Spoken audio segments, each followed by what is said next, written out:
За хэдчилийн сэдв уран зохиолын найруулгын эхийн тонгоргох хувиргал.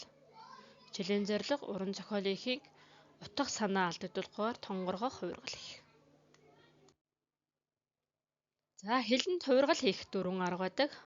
Ураах буюу гишүүдийг хасах, дэлгэрүүлэх буюу нэмжих, тонгоргох буюу байрыг солих, салгаалах буюу хэлбэрийг өөрчлөх гэсэн дөрвөн төрлийн хэлний хувиргалын арга байна.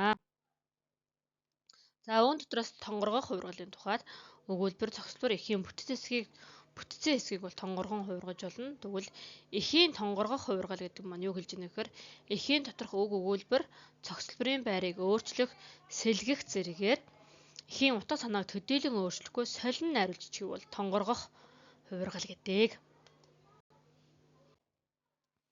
За тонгоргол хийх гурван арга байна. Нэгдүгээрт нь бол эхийн бүтцийн хэсгүүдийн байрыг сольж найруулах. Хоёрдугаарт эхийн доторх зохицлборуудын байрыг солих.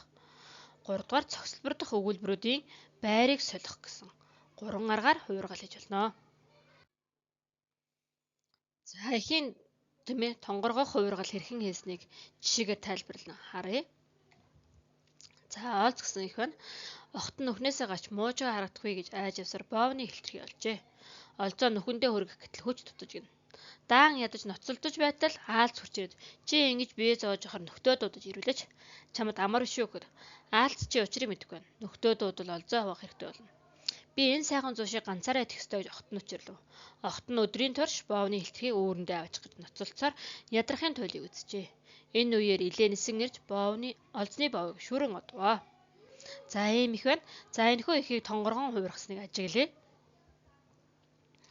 Ингээд ихийг тонгоргон хувиргасныг ажиглах юм бол зарим үг өгүүлбэрийн байрыг сольж ицсэн. За жишээлх юм бол энэ муужгаа харагдах вэ гэдэг мууранд харагдчих вэ гэдэг хамгийн ихэнд бичсэн байна те. Ингээд эхийн доторх үг өгүүлбэрийн байрыг сольж тонгоргон хувиргал хийжээ.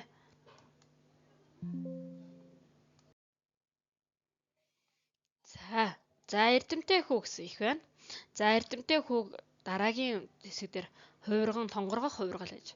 За сайтар ажиглах юм бол яасан бэ нөхөр эхний эхийн төгсгөлт байснаар дараагийн ихийг эхэлсэн байна.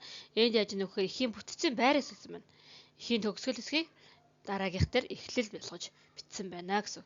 За ингээд бүтцийн хэсгүүдийг сольж хувиргал хийсэн байна. За үнэнч нөхөр гэсэн их байна. За хоёр ихийг харьцуулан ажиглая. Энэхүү ихэд яаж тонгоргол хийсэн байна вэ?